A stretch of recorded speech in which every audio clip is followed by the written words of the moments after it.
할렐루야! 절절포하지 마라. 절대 포기하지 마라. 할렐루야! 말씀으로 시작하는 월요일입니다. 오늘은 우리가 함께 나눌 데일리 메시지는 출애굽기 7장 말씀이고요. 살아온 기적, 또 살아갈 기적이라는 제목으로 함께 은혜를 나누도록 하겠습니다. 오늘 본문의 말씀, 내가 내 손을 애굽 위에 펴서 이스라엘 자손을 그 땅 위에 인도해 낼 때야 애굽 사람이 나를 여호와인 줄 알리라 하시매. 하나님이 우리 삶 가운데 기적을 행하실 때가 있어요. 근데 그 기적을 행하면 우리 삶이 정말 하나님께 헌신되어지는 것들을 보게 됩니다.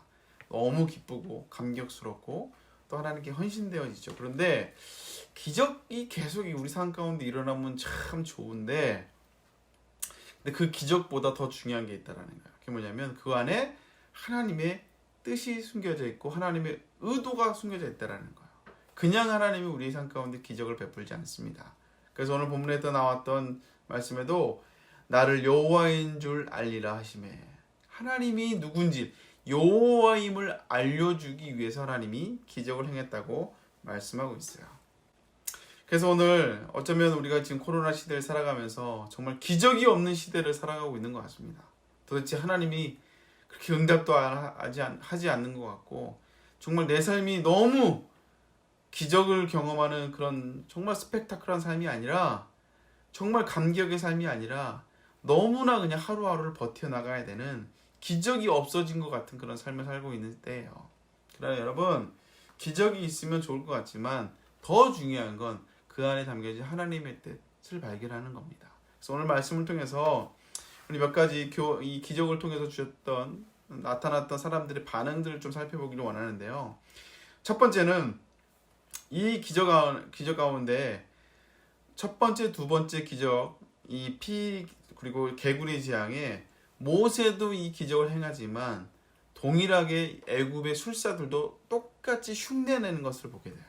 그러니까 다시 말하자면 어떤 입장에 봤을 땐 이게 하나님의 기적이라도 얘기할 수 있지만, 또 다른 입장에서는 그게 무슨 하나님의 기적이야 라고 이야기할 수 있다라는 거예요. 우리들 역시 마찬가지입니다. 하나님이 우리 삶 가운데 기적을 행하시고 은혜를 베풀어 주셨는데, 어떤 사람은 이것을 기적으로 보는 사람이 있는가 반면 어떤 사람은 그건 뭐 자연스럽고 그냥 일어날 수 있는 일이지, 우연히 일어날 수 있는지, 이렇게 바라볼 수 있다라는 거예요. 예전에 제가 너무나 인상 깊게 느꼈던 어떤 한 권사님의 사건인데요. 이 권사님이 암이 발견됐어요. 그래서 너무 절망돼서 하나님 앞에 엎드려서 하나님 날 살려달라고, 날 살려주시면 정말 내가 하나님께 헌신하고 충성하겠다고. 그리고 그분이 재산이 많았거든요. 내가 이 하나님 앞에 내가 헌신하고 그렇게 이제 온전히 하나님을 살겠다고 이렇게 고백을 하고, 그리고 난 다음에 다시 정밀 진단을 받았는데 이 암이 깨끗하게 사라진 거예요. 이야, 그래서 이 사건을 보고 주변 사람들이 진짜 하나님의 기적이다, 권사님이 기도에 하나님 응답하셨습니다라고 얘기를 했는데, 정작 이 권사님은 시험에 들었어요. 왜냐하면 자신이 고백한 내가 하나님께 헌신하겠습니다라는 고백을 지키기가 너무 이제 싫은 거예요. 그래서 이 권사님이 원래 이게 하나님이 나를 낫게 해준 게 아니고 원래 첫 번째 진료에서 의사가 오진을 한 거라고 이렇게 말을 해버리는 거예요. 참 그걸 보고 제가 참 너무 안타까운 그런 마음을 가진 적이 있었습니다. 여러분들은 어떻게 생각하시나요?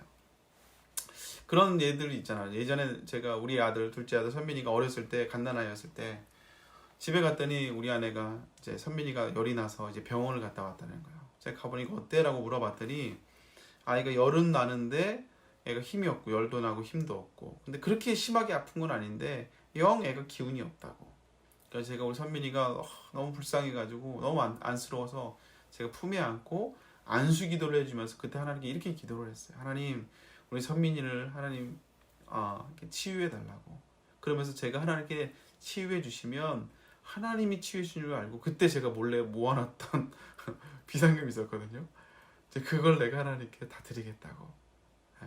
그리고 이제 그렇게 기도해주고 자고 새벽에 일어나서 또 새벽 기도를 갔다 왔더니 아이가 이제 열이 다 떨어진 거예요. 여러분, 이게 제 기도에 하나님이 응답해 주셔서 하나님이 낫게 해준 걸까요? 아니면 병원을 갔다 와서 약을 먹고 자연스럽게 낫은 걸까요? 우리가 하나님의 기적을 볼 때 하나님이 하셨다고 볼 수도 있고 자연스러운 것이라고 볼 수도 있다. 이렇게 볼 수 있는 것들이 있다라는 거예요. 그리고 그래서 우리 삶 가운데 그럴 때가 있죠. 이게 이게 하나님이 기적이라기보다 우연히 맞아떨어진 거 타이밍이. 그렇게 우리가 할 때가 있다라는 거예요. 그러나 사실 여러분 우리 삶 가운데 우리가 몰라서 그렇죠. 우연이라고 가장한 하나님의 기적들이 얼마나 많이 행해져 있는지 모릅니다. 그걸 우리가 발견하지 못해서 그렇지. 그래서 우리가 은혜 속에 사는 것 자체가 사실 기적이거든요.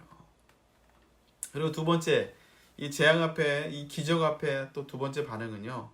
하나님이 첫 번째부터 세 번째 재앙까지는 이스라엘 백성들도 온 애굽 사람들과 동일하게 재앙을 받지만 네 번째 재앙부터는 하나님이 이스라엘 백성들을 구별해 주시는 걸 보게 돼요. 똑같이 재앙을 받는 게 아니라 네 번째 재앙부터는 이스라엘 백성들을 구별해 주십니다. 그래서 이스라엘이 살고 있던 고센 땅에는 재앙이 임하지 않아요. 구별됨의 은혜입니다. 여러분, 우리가 하나님의 자녀들에게는요, 하나님이 고난과 역경 속에서도 하나님이 주시는 구별됨의 은혜가 있어요. 구별됨의 은혜. 그래서 이 구별됨의 은혜는 정말 특별하고 정말 귀한 은혜입니다. 여러분들도 이런 구별된 은혜를 여러분 받을 수 있기를 주님의 이름으로 축복합니다. 특별히 우리가 성도로 부르심을 받은 거, 이거 구별된 자라는 뜻이거든요. 이 자체가 은혜라는 거예요. 구별됐던 자체가 은혜라니까요. 그래서 이 뒤에 데일리 메시지를 듣는 것 자체가 구별된 거예요. 구별된 은혜를 하나님이 베풀어 주시는 것이라는 것이죠. 여러분, 특별히 여러분이 살고 있는 세상 가운데서도 하나님의 자녀들에게 특별히 구별해서 주시는 이 은혜를 누릴 수 있기를 주님으로 축복합니다. 은혜 안에서도 역시 마찬가지죠. 똑같은 은혜를 누리지만, 똑같은 말씀을 듣지만 구별된 은혜를 받는 사람들이 있어요. 똑같은 메시지를 들었어도, 어제와 같이 절절포하지 말라는 메시지를 들었어도 그 안에서 은혜를 받는 사람들이 있고요. 아니면 그거를 그냥 평상 메시지처럼 아무런 들어도 아무런 감동이 없는, 졸다 끝나는 이런 사람도 있다라는 거죠. 여러분, 구별된 은혜를 받을 수 있기를 주님으로 축복합니다. 그리고 마지막 우리가 나눌 세 번째는 같은 기적을 경험해도 두려워하는 자가 있고 오히려 강팍한 자가 있다라는 거죠. 그래서 출애굽기 9장 20절에 보면 여호와의 애굽 사람들 가운데서도 여호와의 말씀을 마음에 두는 사람이 있고, 그리고 마음에 두지 않아 오히려 강팍하게 버티는 사람들이 있다고 얘기를 해요. 그래서 재앙이 임할 때, 하나님 기적이 임할 때 두 가지 반응인데, 첫 번째는 두려워하는 겁니다. 어쩌면 이게 당연하고 자연스러울 것 같은데 아니라는 거예요. 오히려 강팍해지는 사람들이 있어요. 굳어지는 사람들이 있어요. 그래서 끝까지 고집을 피우고 끝까지 자기 뜻을 고집하는 사람들. 그래서 여러분, 우리의 심령에 은혜가 떨어지면 이거 진짜 재앙 아닙니까? 영적인 재앙이에요. 그러면 이런 재앙이 임하면 그럼 우리가 오히려 두려워하고, 이런 재앙 앞에 우리가 우리 스스로를 돌아봐야 되는데 오히려 더 강팍해지는 사람들이 있다라는 거예요. 그래서 오히려 이런 이 영적인 재앙을 맞이하게 되면 우리가 더 두려워해서 하나님께 더 파고들고 더 은혜를 붙들려고 해야 되는데 오히려 더 강팍해지고 오히려 더 굳어지는 사람들이 있다라는 거예요. 그래서 하나님이 말씀해줘도 반응하지 않는, 오히려 더 거부감을 갖고 더 하나님을 멀리하는 사람들이 있다라는 거죠. 여러분, 재앙뿐만 그렇습니까? 축복도 마찬가지예요. 축복이 임하면, 하나님이 나에게 축복이 임하면, 어떤 은혜가 있고 기적이 임하면 그것을 주시는 이유가 있다라고 얘기했잖아요. 그래서 오히려 두려운 거예요. 왜? 이걸 통해서 내가 더 하나님께 더 쓰임받고자 이 두려운 마음이 임하는 거죠. 그래서 더 감사함으로, 더 감격으로 임하게 되고, 더 내가 하나님께 쓰임받기 위해서 더 두렵고 떨림으로 하나님을 찬양하며 나가는 사람들이 있는가 반면에, 또 어떤 사람은 강팍해지는 경우들을 보게 됩니다. 그래서 이 강팍해짐을 말미암아 처음에는 기적을 경험하면 이제 너무 감사하죠. 감격하죠. 근데 강팍해진다는 말은 뭐냐면 축복을 받고 나서 오히려 더 하나님을 멀리하게 되는 거예요. 분명히 축복으로 하나님이 뜻이 있어서 주셨는데 그 축복을 통해서 하나님께 두렵고 떨림으로 쓰임받는 게 아니라 우리 그 축복 때문에 하나님과 더 멀어지는 거예요. 축복 때문에 학교에 들어갔는데 학교에 들어가서 하나님과 멀어지는 거예요. 축복 때문에 내가 좋은 곳에 취업이 됐는데 오히려 그때는 감격했는데 시간이 지나다 보니까 오히려 더 강팍해짐으로 하나님과 멀어지는 거예요. 축복으로 하나님 앞에 돈을 많이 벌게 되었는데 오히려 돈을 벌다 보니까 돈 버는 데 집중하다 보니까 오히려 더 강팍해져서 하나님을 멀리하게 된다는 거죠.